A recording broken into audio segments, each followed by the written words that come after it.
All right, folks, we are beginning. Welcome.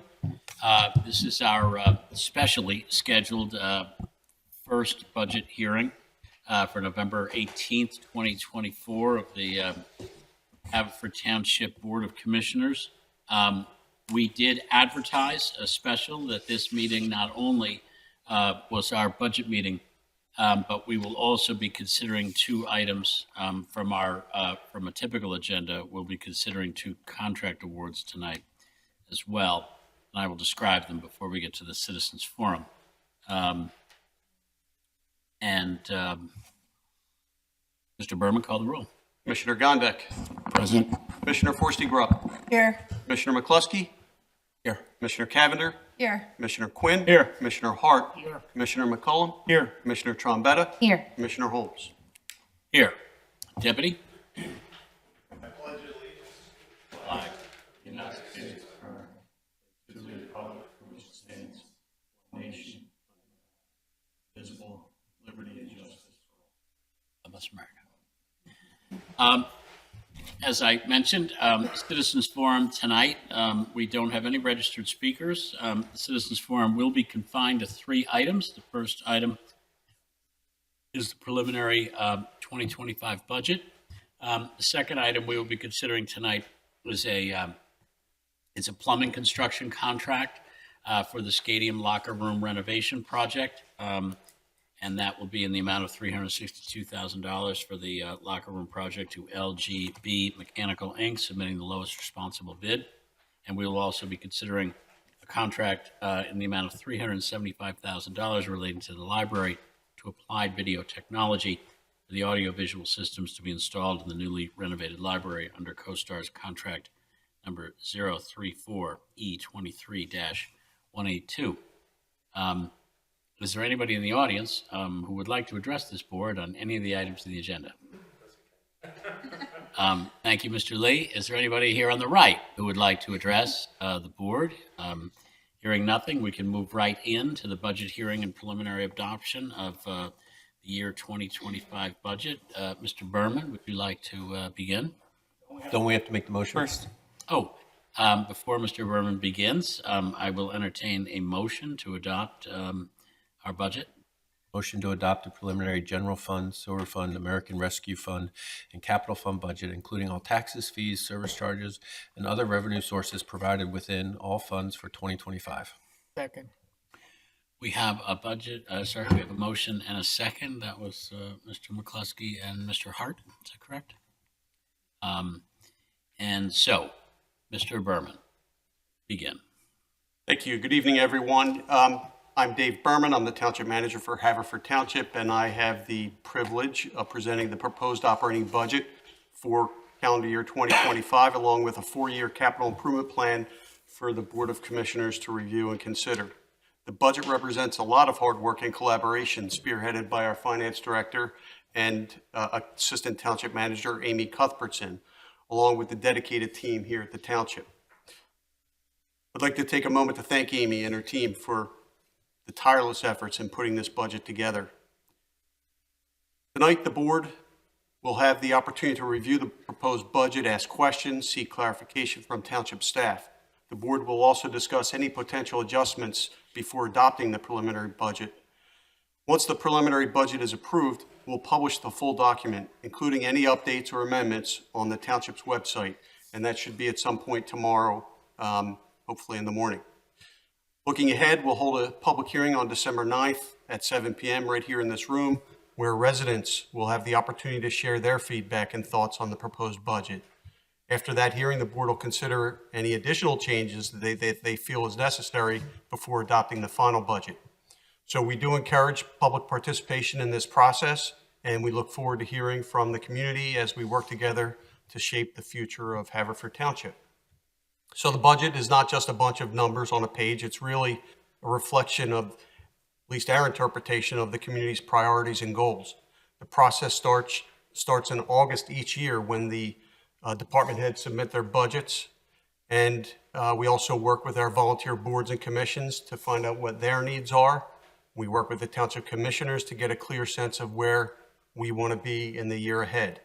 The proposed budget you're seeing tonight is our best effort to bring those goals and objectives to life based on the discussions that we've had with all of those involved. With recent inflationary pressures and financial uncertainty, this year's budget process has been really challenging. I'll tell you that when we started this process and we received the request from department heads, we were concerned that we may face a double-digit tax increase. Since that time, we've been working very hard with the department heads to see where we might be able to scale things back, and we've also been looking at our revenue streams to see where we may enhance those. Thankfully, our department heads did work together to make things much more manageable. So again, I want to recognize a few key people. Again, Amy Cuthbertson, who's our Assistant Township Manager and Finance Director, but also Commissioner McCluskey, who is the Chair of the Finance Committee. His leadership, steady guidance, it's been essential. And I know both Kevin and Amy would be glad to answer any questions, if there are any, later on this evening. So just kind of an overview. Fund accounting, it's a way of tracking finances by separating money into different funds, each designated for a specific purpose.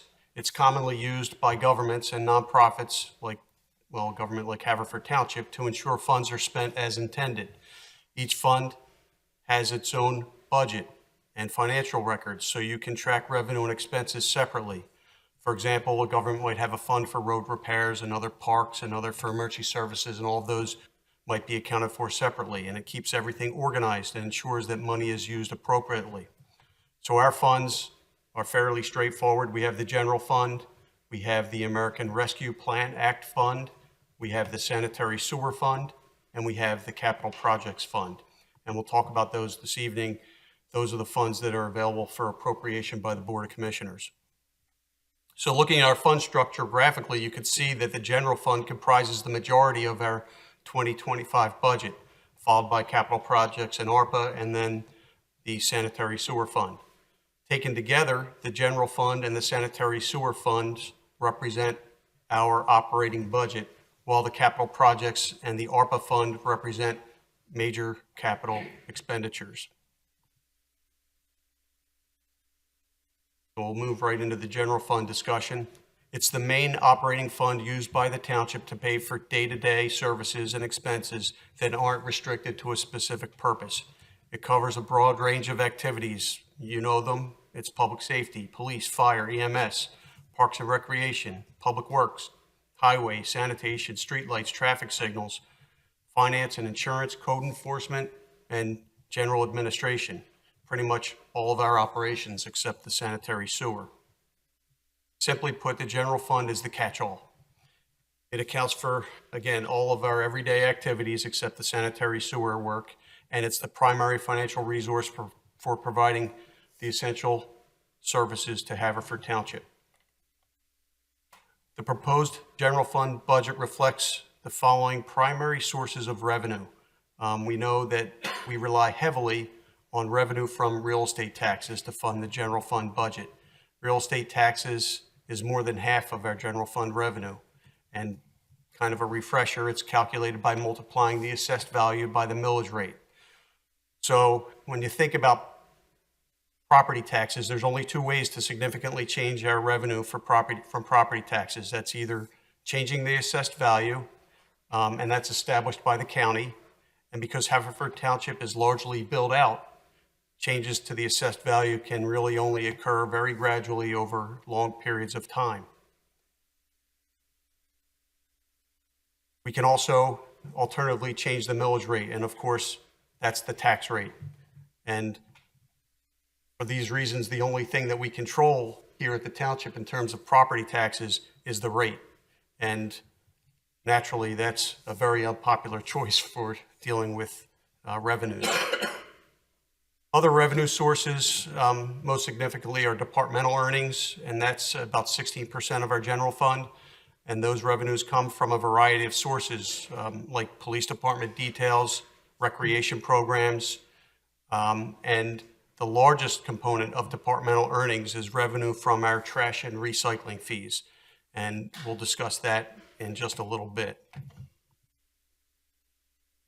So the budget is proposed at $54.9 million. It's the general fund budget providing resources for all of our municipal services other than sanitary sewer.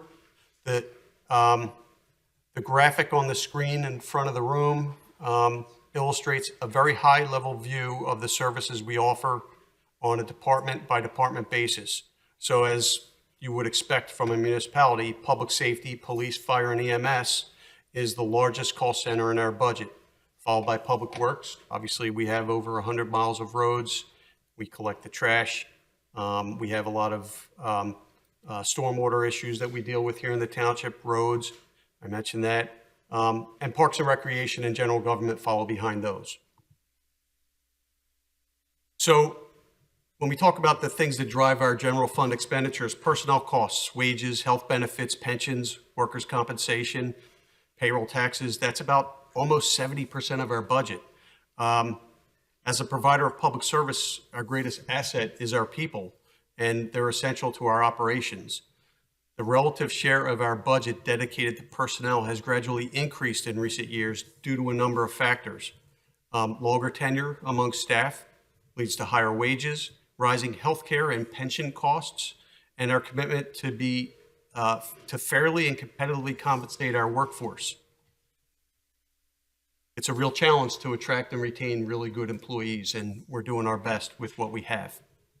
Our labor contracts in that regard include wage increases of 3.5% for civilian staff and 4.2% for the police department.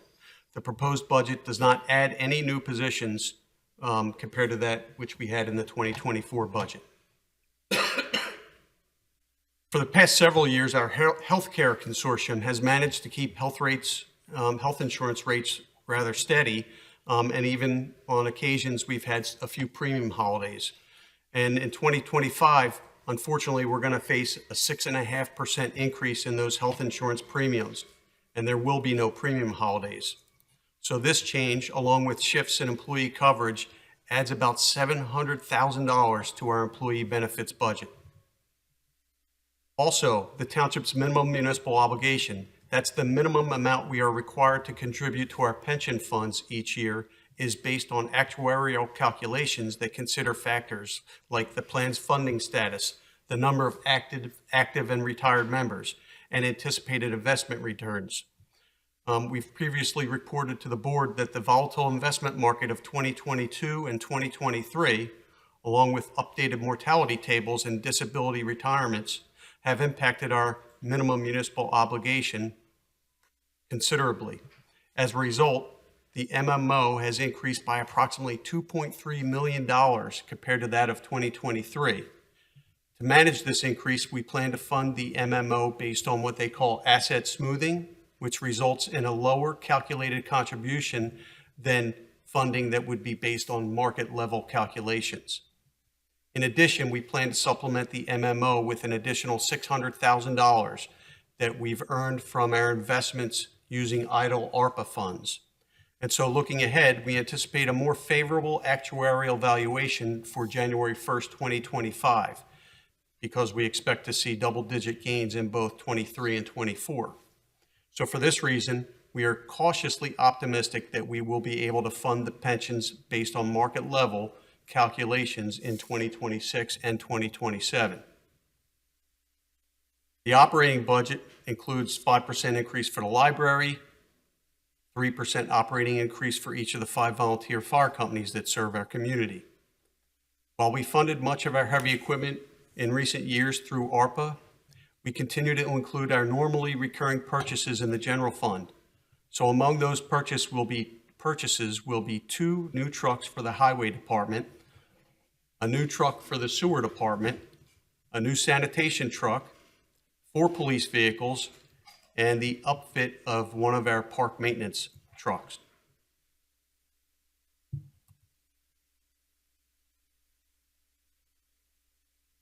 The preliminary 2025 budget reflects the following proposed increases in township property taxes, sewer rents, and trash and recycling fees.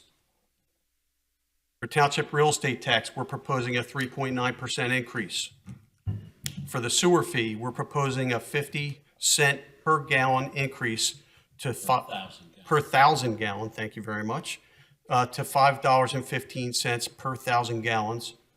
and we are proposing to leave the trash and recycling fee where it currently is, which is $283 per residential unit. We're very aware that this news presents yet another financial burden for our residents. And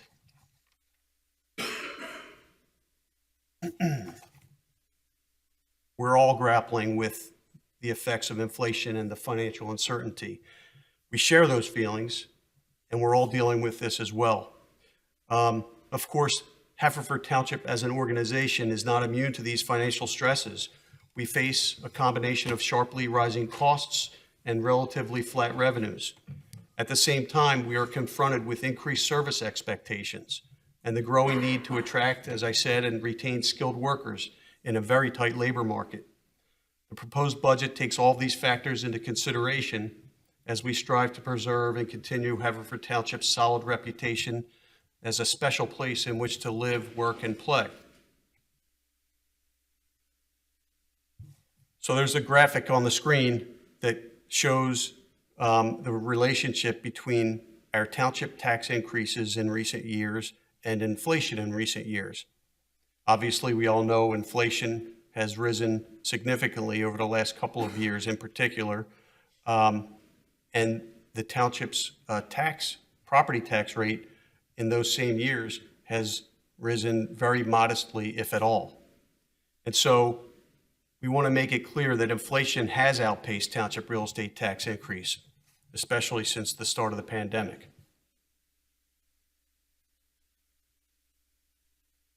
So we have to talk about balancing the budget. During recent budget cycles, I think the board will recall that we've successfully balanced our budget through modest tax increases and a strategic use of reserves. Rather than spending outside our means, we used reserves to support isolated events, the COVID-19 pandemic and subsequent recovery, along with the county reassessment project, and they've represented a rare combination of circumstances for which the use of reserves could be justified. And our reserves continue to demonstrate strong financial health, but it's not sound government accounting, government finance practice to regularly use fund balance to balance operating budgets.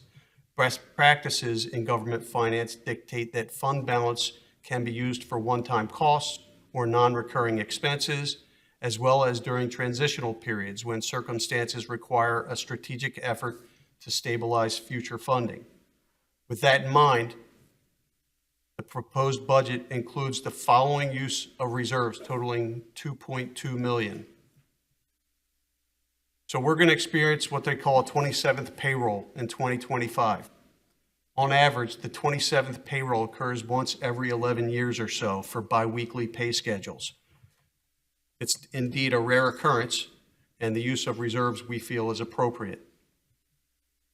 Stadium renovation, $400,000. Could you help me out with that, Amy?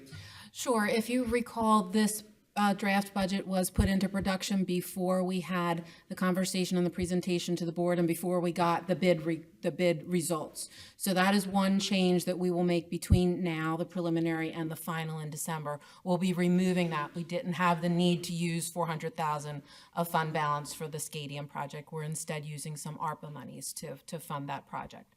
So that will be $400,000 less than we're using out of fund balance. So that's a good thing. So that's about 1.8 million then? That takes us to 1.8 million? That number will be coming down $400,000. So the next use of reserves, so we're recommending the strategic use of reserves during this transitional period as residents and businesses continue to recover from the pandemic and deal with the financial pressures that we're all facing today. And so that amount is $730,000. Per field maintenance, $200,000. So the proposed budget includes the planned use of reserves. So this was planned that had been accumulated over the years to address the ongoing maintenance, repair, and replacement of the artificial turf and lighting at Haverford Reserve. So this is mostly for the lighting project there. A lot of the guts of the fixtures and the components need to be replaced. And so that's that $200,000 that we're proposing to use from reserves. And again, just to add on to what Mr. Berman said, that 200,000 was earned in a prior year from turf permits. So when turf permits come in, we put that money aside and it stays in our reserves until we need it. So we're just using monies that we essentially put into savings for these capital improvements at the turf field. Thank you very much. So the budget has a use of reserves, a strategic use of reserves. And again, we said earlier, it's proposing an increase of 3.9% in real estate taxes. What I want to point out for the board is that the township taxes represent only a portion of the total real estate tax bill for Haverford Township landowners. The township taxes represent, again, only about 16.6% of your total real estate bill. The other components would be the county component and the school district component, which is obviously the largest. So over the years, the township, the board, township managers and commissioners have worked very hard to keep real estate taxes as low as possible. We consistently monitor our operations. We're exploring cost-effective ways of making the most of our limited financial resources. We seek opportunities to supplement our real estate taxes with other sources of revenue, like the fee for services, for example, the trash fees, the recycling fees, permit fees, and overall, we hope that we can ease the burden on our residents and businesses. So let's talk for a moment about the trash fee. Although the county solid waste authority has raised disposal fees from $87 a ton to $90.50 a ton, that's a 4% increase. We're planning to mitigate those costs by hauling our solid waste directly to Covanta, which is in Chester, taking advantage of a $7 per ton discount. So the proposed 2025 budget maintains the current level of service, including the twice weekly trash collection, the weekly recycling, the biannual e-waste collection events, the biannual paper shredding events, the electronic boxes here at the Township Building, and there's one at the CREC, and the new glass diversion program that we started in 2024.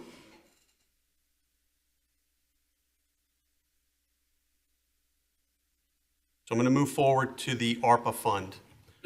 The American Rescue Plan Act, to refresh everyone's memory, was enacted in March of 2021, and it was a comprehensive economic stimulus package designed to address the impact of the COVID-19 pandemic.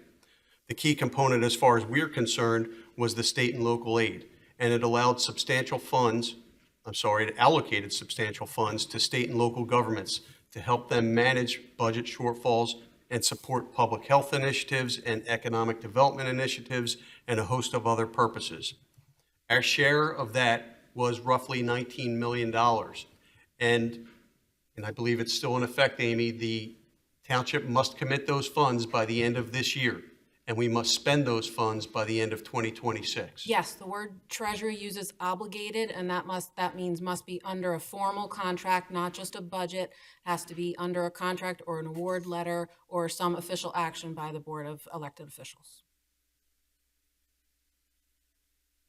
So we're going to present a comprehensive report to the board in January showing all of the commitments that we've made with the ARPA funds and giving a detailed accounting of where those funds went. But there is a display in the presentation that is difficult to see, but it'll be available on our website showing that we did indeed use a significant amount of those funds for economic development, general government, emergency services. There was a small amount for premium pay for those who worked during the pandemic. There was storm sewer infrastructure, sanitary sewer infrastructure, and quite a bit of funding that went towards public health.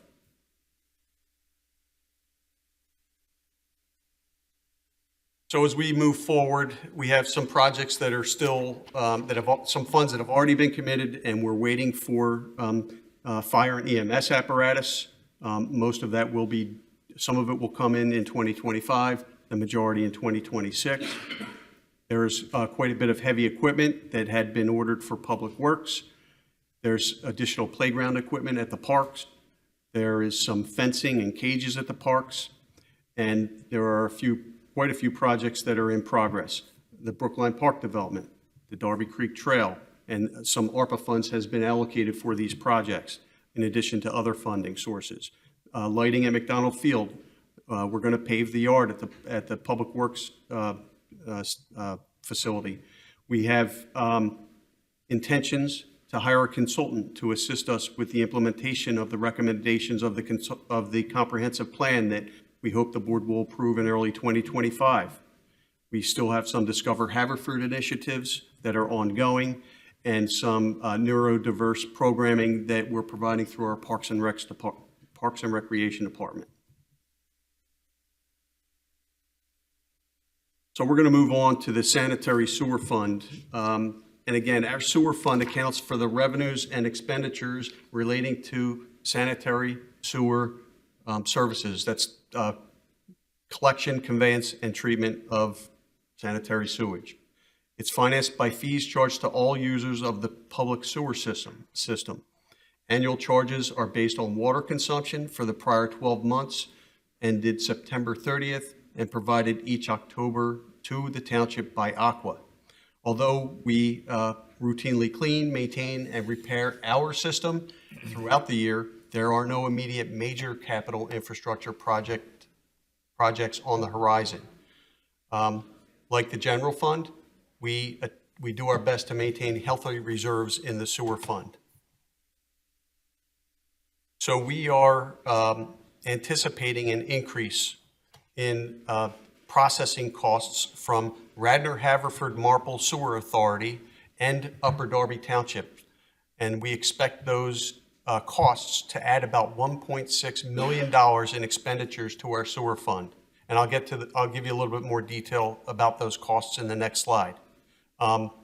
Unfortunately, we also expect the trend towards additional cost increases to continue into the future. So to face these financial challenges, we're proposing an increase in the sewer fee from the current fee, which is $4.65 per 1,000 gallons of water, to $5.15 per 1,000 gallons of water. And with this change,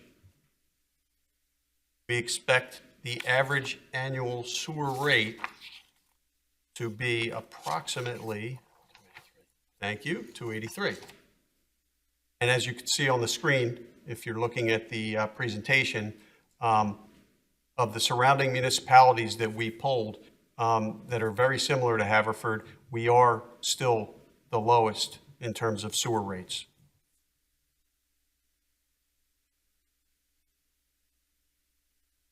So we have intermunicipal agreements with Radnor Haverford Marple Sewer Authority and Upper Darby Township.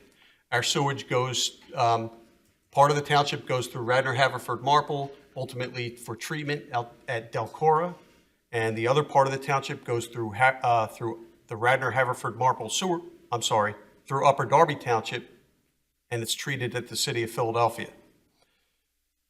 In 2025, I mentioned we expect increased processing costs. I want to point out that nearly 70% of the operating costs in our sewer fund go to those outside authorities. And so we're limited on what we can control internally in Haverford Township in terms of our sewer costs. We have our sewer personnel, and they do a terrific job. It's a small group, I think, of 9 employees or so.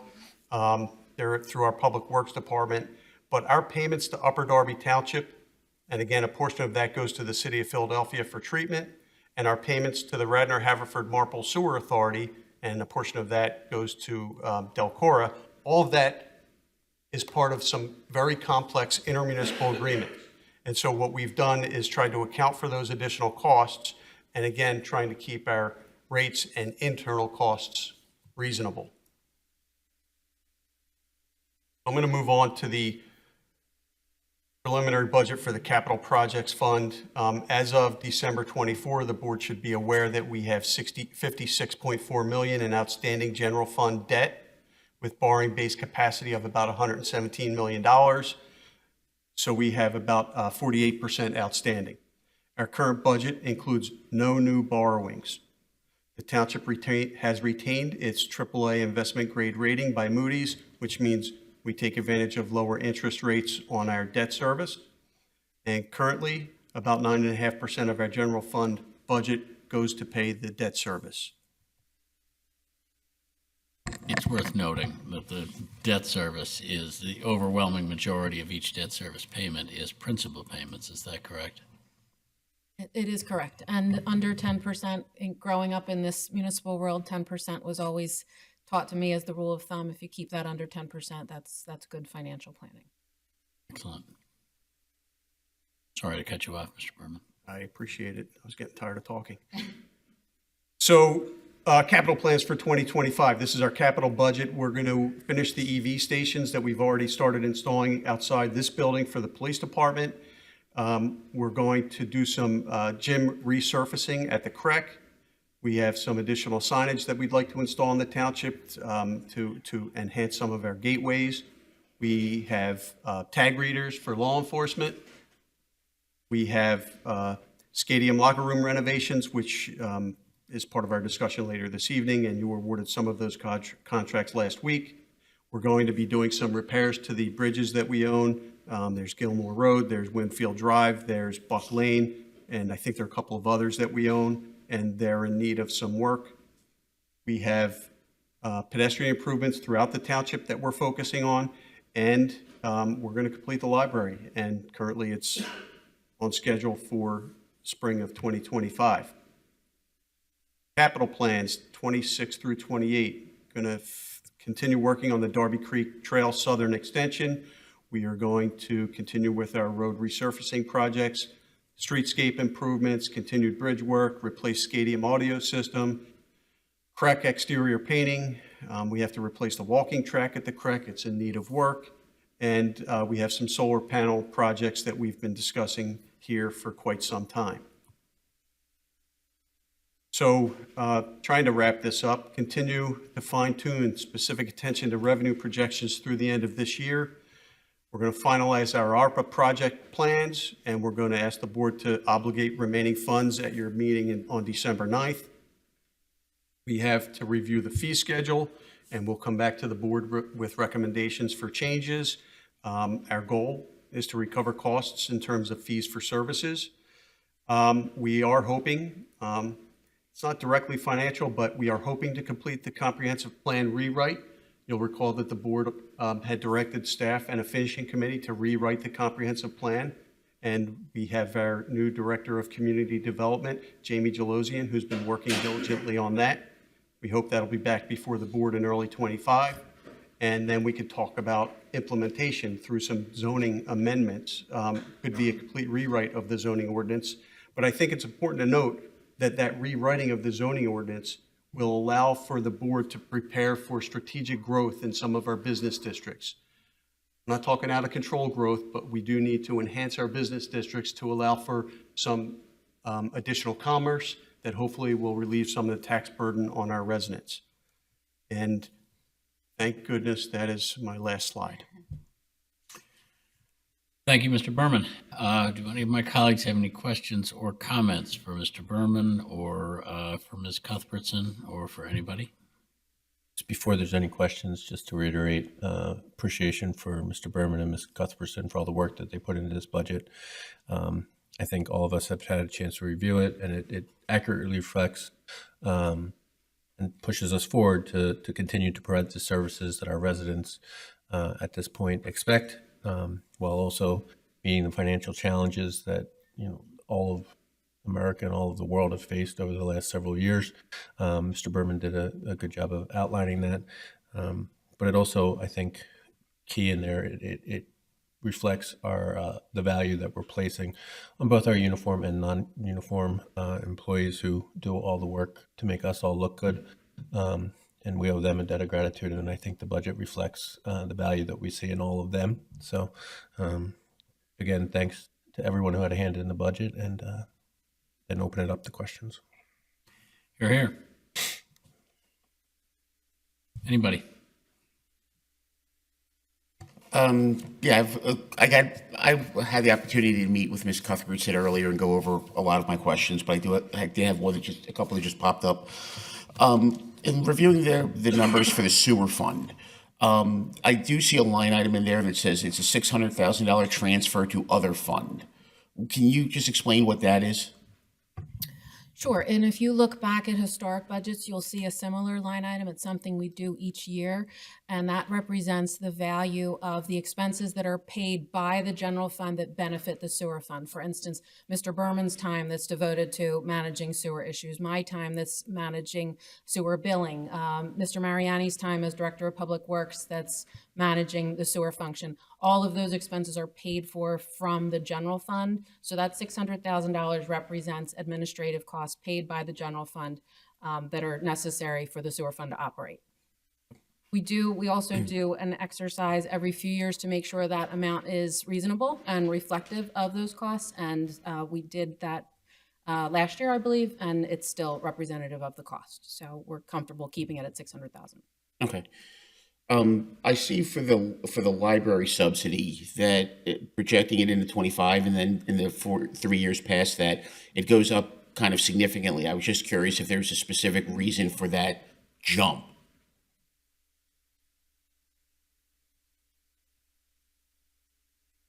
The library, you're talking in Department 440? I'm on the same line as you. Let me look and I'll just make sure I'm looking at the right number.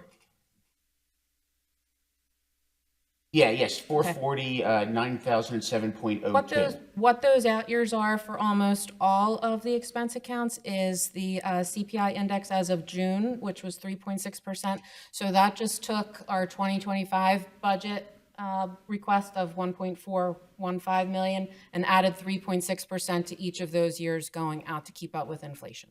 Okay, so it was more or less just a standard It's just percentage. an illustration to keep up with inflation of what we'd have to do. Okay, so that was just my question, whether there was some specific expense that you were anticipating. No, not at this time.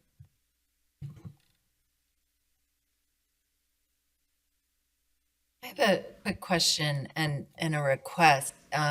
Amy, thank you for all of your work. And Dave, I know it was a challenge to keep the tax rate down, and I really appreciate all the efforts to do that.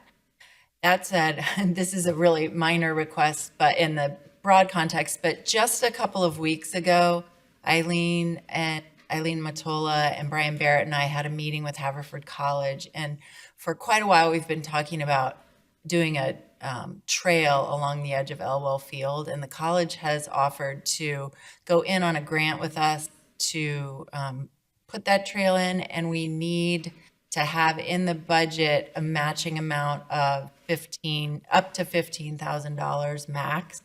So the grants are available through DCED, Greenways, Trails and Recreation Program. We're looking at, and this all came from Parks and Rec, like a 5-foot wide, 760-foot long, 4 feet of modified or inches of modified stone, maybe a fence. It could cost up to $100K, and we would need up to $15,000 match, and it just has to be dedicated within the budget. So we should have gotten this to you before the budget went out, but I just want to put that request in to see if we're able to add that for the next meeting or the next version of the budget. Thank you. Excuse me. Yes, during this interim is when we frequently would make any adjustments that we need. So Mr. Berman and I could look at that. And if so, it'd probably be appropriate in the capital projects fund. Okay. Thank you for considering. Anyone else? Couple questions. So, and I'm definitely not advocating spending any more money, but I am just curious about this particular question. So at our last meeting, we had, a very articulate and passionate conversation about stormwater management. Yet when I look into the capital fund the proposed capital budgets, I guess when I look at it, I see, and I'm picking on a couple because they happen to be bigger, not for any other reason. But, I see, for over the next 2 years, we have $1 million dedicated to solar panels in that budget. Over the next 2 years, we have $800,000 devoted to Darby Creek. But then we only have $800,000 to all of the stormwater over the next 4 years. So my question, I don't know whether this would be to Mr. Berman or to anyone who might know this. I understand that everyone has their own priorities, and we can't fund everything and prioritize everything. But where do we stand? It seems that we're kind of, we spoke very passionately about this issue last week, but yet it looks to me almost like there's just a generic placeholder being thrown in here. So I guess my question is Mr. Berman, is there any concern that we're not properly addressing stormwater management moving into the future versus our other projects? I would say that stormwater management is something that we deal with routinely, and occasionally we do it through operating funds rather than a plan in that regard. I would say it's something that Amy and I could look at in terms of maybe adjusting the future capital budget for the outlying years to see if there may be ways to increase that number. Yes, I would also add that Mr. Berman, I, and the department heads meet with Mr. Pannoni, Mr. Faulkner on a quarterly basis, and we try to identify and get ahead of a lot of projects. So there are a few that were identified. I believe there's a project on Valley Road that's identified that we definitely want to, deal with next year, plus a lot of ARPA projects. So there were a lot of projects addressed during the ARPA process. I think we spent about $875,000 on stormwater projects, but with That money's gone. It is. And with a community of our size and age, we're probably always going to have stormwater projects, which is why we try and put at least $100,000 in each year just as a placeholder, if nothing else. So we do have some monies available to us in the event an emergency pops up that we weren't ready to deal with. So that money's more Band-Aid money, not really improvement money. The $100,000 is accurately, as you said, to deal with any emergencies that come up. Brian, also the Derby Creek Trail. Don't get me wrong, I support the trail. No. Some of that's going to involve stormwater. The trail can't be built in the area. The last section there is going to involve a significant amount of stormwater management. Okay. The project. So some of that money is going to be going to stormwater. Other than that, I would just Plus, Brian, if I could add one more. apologize. No, don't apologize. I cut you off. But also part of the goal of the stormwater management plan last week was to deal with things on kind of a microeconomic as opposed to macroeconomic basis. So, part of it was to reassess and, as recalibrate some of the standards on individual homeowners and what they could individually do to contribute to stormwater management or not to make stormwater management worse. But like you, I'm all for in the next couple of years figuring out what the right big project is to do and then undertaking it. As we saw on the previous slide, we have a great deal we have very good borrowing record and a great deal of borrowing room for us to undertake, a significant capital project for stormwater management. So I'm all for it. Well, I wouldn't necessarily say we have a great deal of borrowing room, but I would agree with you that we may need to reevaluate $57 million more dollars of borrowing room. So yeah, we have a lot of it. Yeah. I don't necessarily know if I would support $57 million more dollars of borrowing. And I'm not asking you. But we're about to approve, or we're about to be asked to approve a 3.9% tax increase. But that being said, I understand your sentiment. I do want to just take a second to thank Amy and Dave and the rest of the township for putting this. Also, thank them for putting this budget together. I know that it's not easy, and that it involves making a lot of hard decisions. I am very concerned about the size of the tax increase that's being asked. I got to be honest. I'll be blunt. I'm real torn on this one. This will be my third budget since I've come on the Board of Commissioners. And this is going to be the third increase that's being asked of me, and I did approve the prior two, and I don't know where I'm going to go here, but I do want to make clear that at the end of the day, I think that Dave and Amy and the rest of the township did a stellar job with the cards that they were dealt. It's a it's a tough thing, and I don't necessarily have the answers myself. I just have concerns, because we increased taxes a couple percent 2 years ago. We increased taxes last year. Now we're at basically a 4% tax increase, and in the same sense, we talk about affordability and making people like to talk about affordable housing, but affordable housing is more than just being able to buy the home. It's being able to actually afford to live there, and not everyone gets 3.94% pay rate increases every year. Like I said, I wish I could sit here and show some, and have some suggestions, but it's just, I feel very uncomfortable with it. It's cumulative. It adds up. With 3 plus 3 plus 3 doesn't always equal 9, because it adds onto itself. The only other concern I would think I would like to voice is the use of we're using 730,000 worth of our reserves towards operating. When I looked at the budget, it seems that every year we kind of put and Miss Amy, please correct me if I'm wrong. It seems that we put kind of like a generic $600,000 placeholder in that category, but every year it seems that we exceed it. And so my question I have for either Amy or for Dave is,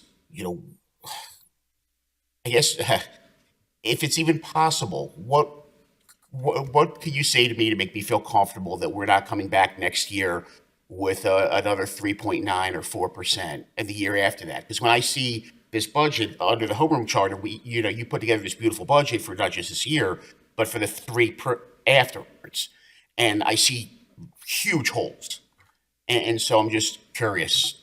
I guess I'm asking, is there anything that can make me feel comfortable with this? I will just address the fund balance issue, because you did bring that up. And we have used fund balance as a balancing piece the past few years. But if you look closely at the actuals, we haven't had to, it never came to fruition. So we went into each budget being conservative in our projections and using fund balance as the balancing tool. But in the end, we added to fund balance. So we've been adding to our fund balance the past few budget cycles. So while, again, we use it as a balancing tool, it hasn't come to fruition, which is a good thing. So we've yet to really dive into our fund balance in any of our last fiscal year. So that's good, right? As far as the future, there are things to be aware of. I mean, I think your point is taken. Do I personally definitely not have all the solutions, but I think some things to keep in mind. There are a couple of revenue streams that we're seeing some negative trends in, which I've brought up to Finance Committee before.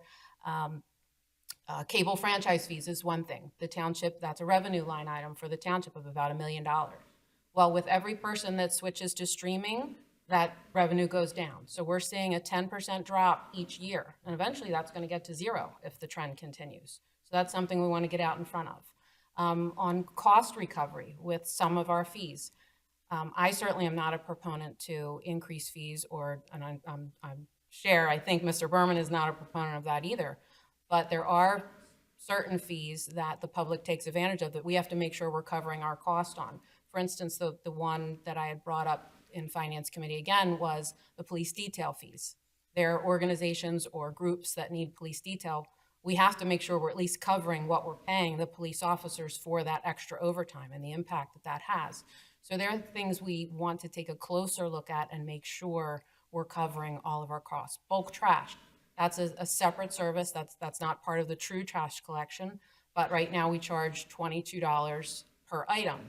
Well, we just heard that the County Solid Waste Authority is increasing rates by 4%. So technically you would think the bulk trash fee has to be looked at too, because the costs associated with that are going up.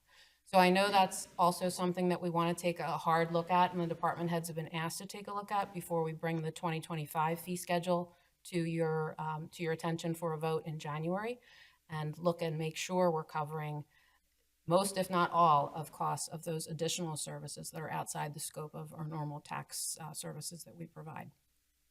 And lastly, just another thing that we want to be in mind of is our ratables. We are a built-out community for the most part. Literally this morning, we got our taxable assessment from the Board of Assessments, and it went down 0.2%. So our base that we're even assessing taxes, we're starting off in the negative. So that's also just something we want to keep in mind as we're going forward. And certainly nobody likes to, I think we all love those years when we come and say there's zero tax increase. That's the best budget ever, because everybody leaves happy. But it's, you know, we do have a couple challenges ahead of us, and we're dealing with it. And I think we dealt with it the best we could in this budget.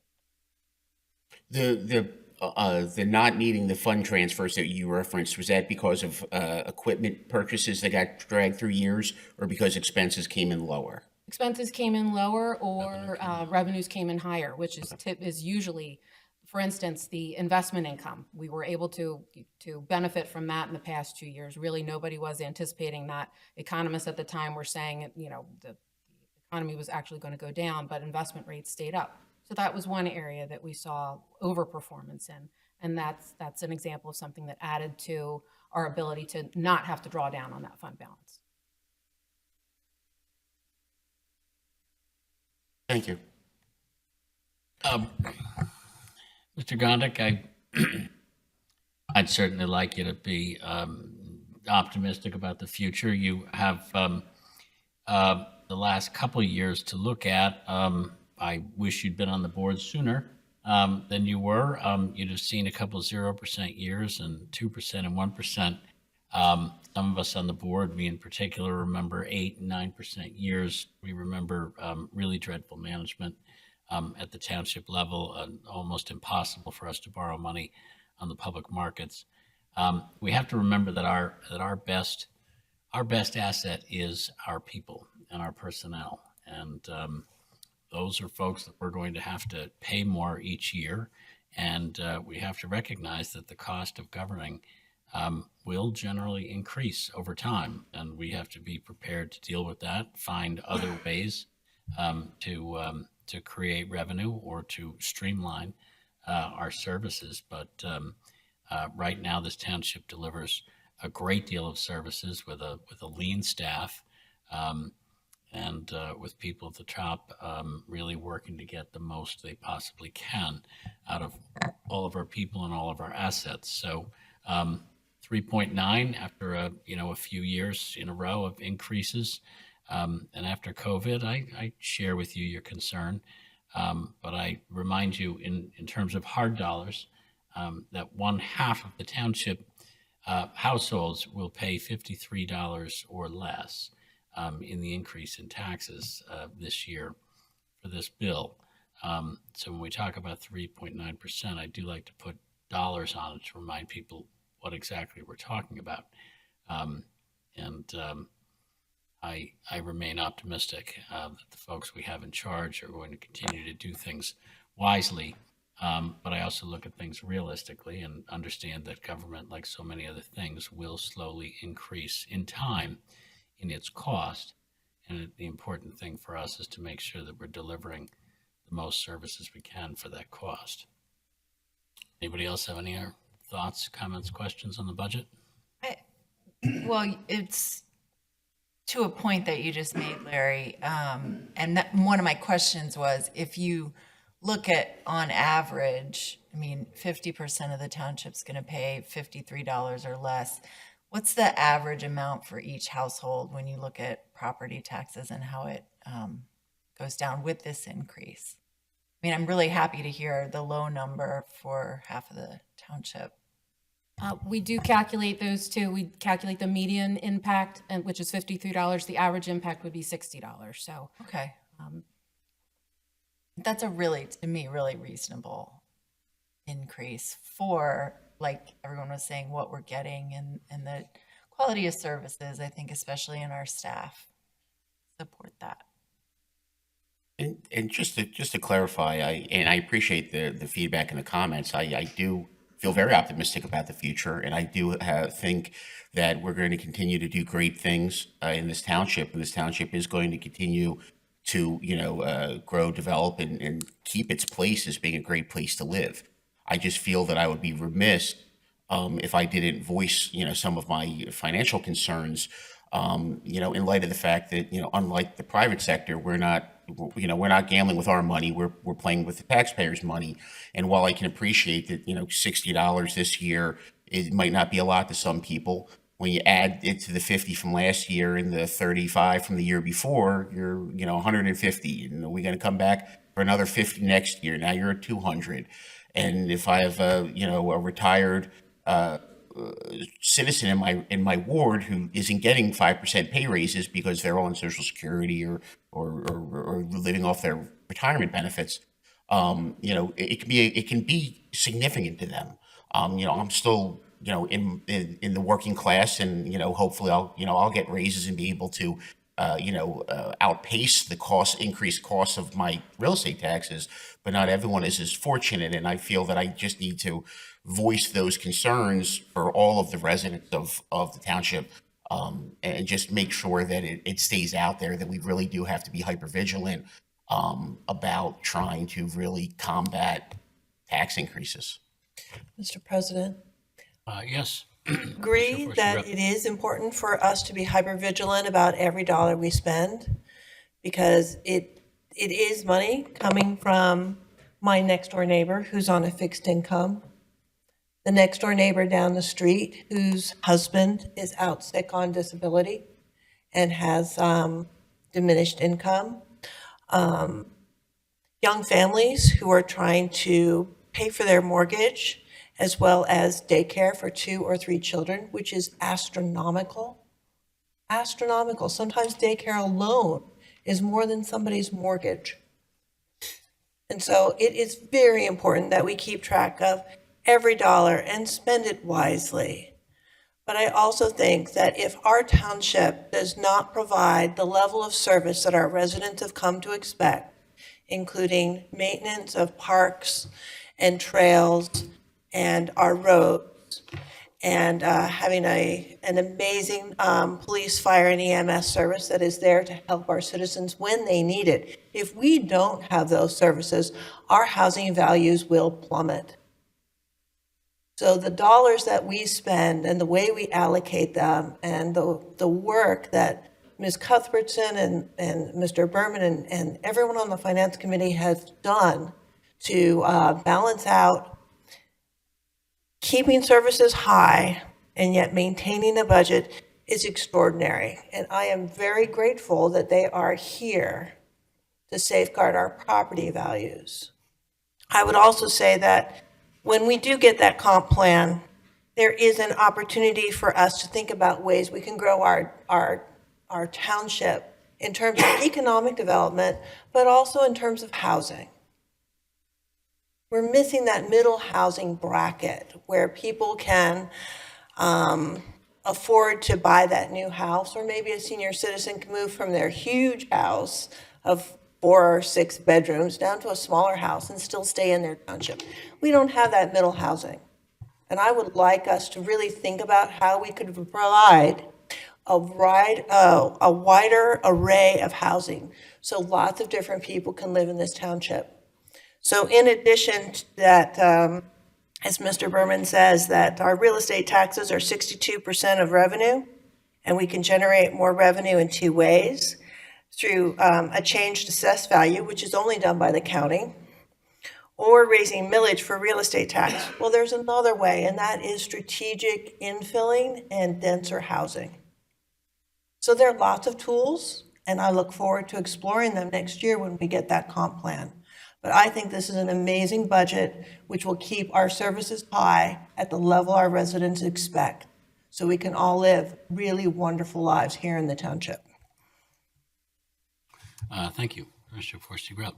Anybody else like to share anything? So I would just like to say thank you to Dave and thank you to Amy for all your work on this. You guys were able to cut where you could, and you guys brought this down, I'm sure, as much as you could, as you said, Dave, during your talk. And I just want to let everybody know, too, for what we get with the police, the trash, all that stuff that we get. I know this is a tough, that we all don't want to, it's tough to pay a 3.9% or increase. But if you look at the school tax bill, that goes up every year. Every year that's gone up. And I know that there are some that don't have kids in and out of the school, and everybody is provided police and trash, and that's what I just wanted to say in regards to that. So I know that it's tough. 53 bucks is a tough amount to go up, but when you need the police or need your trash picked up, they're always there. So I just wanted to say that as well.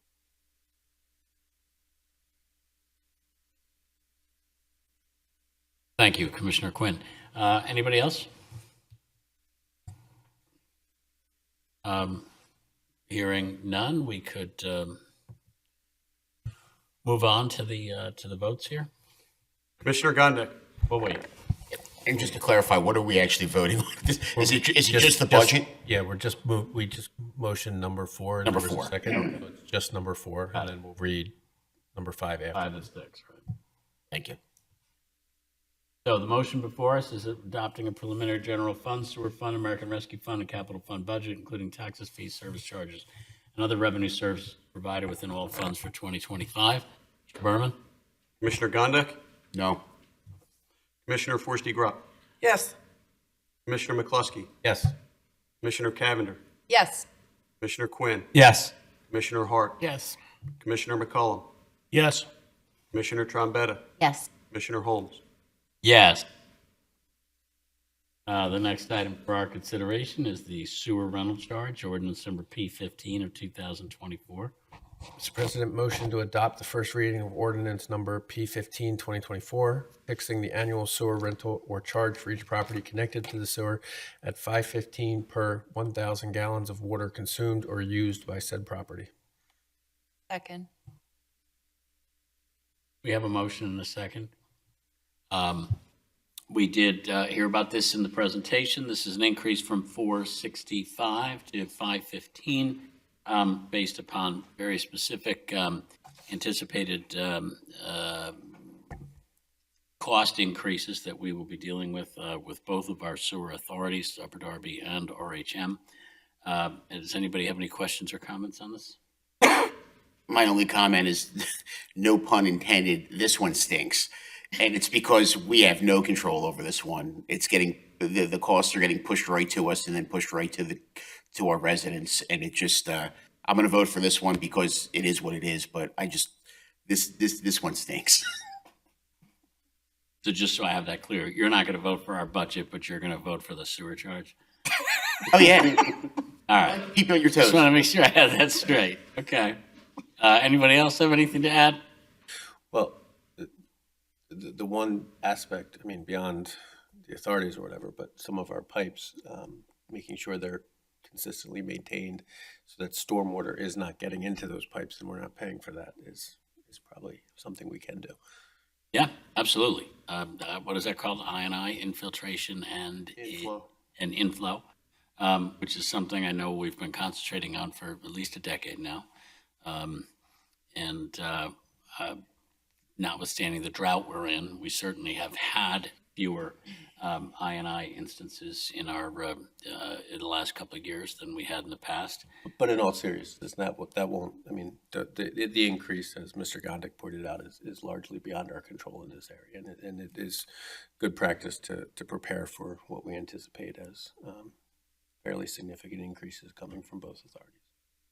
But there's another avenue also, enforcement of our codes dealing with illegal sump hookups, dealing with backflow valves, all those things in our homes, especially for below grade things that we have in the township, also improves that I&I issue, which reduces our consumption, which can have the benefit, even if we raise these rates, of decreasing people's consumption. So that in some ways can help us level the effects of a rate increase. Any other questions or comments? Hearing none. Commissioner Gondik. Yes. Commissioner Forresty Grubb. Yes. Commissioner McCluskey. Yes. Commissioner Cavender. Yes. Commissioner Quinn. Yes. Commissioner Hart. Yes. Commissioner McCollum. Yes. Commissioner Trombetta. Yes. Commissioner Holmes. Yes.